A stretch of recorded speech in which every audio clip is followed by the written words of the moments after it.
a makaranta. Dirkash cakwalkwalin kwakiya a makaranta. Ba ga malaman ba, ba ga ɗaliban ba a makaranta.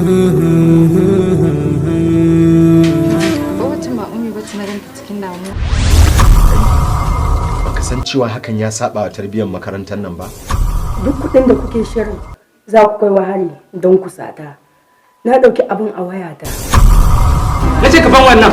Malam wallahi ba zan ba. Ko da ke dai duk tsuntsun da ya ja ruwa shi ruwa kan doka. Kuma kowa yayi da kyau zai ga da kyau a makaranta. Hot Palace Multimedia ke gabatar muku da ƙayatacce, fitacce, nagartacce, zazzafan shiri mai suna a makaranta. Story Amar Amhot. Screenplay Ahmad Kabugawa. Produced and directed by Amar Amhot.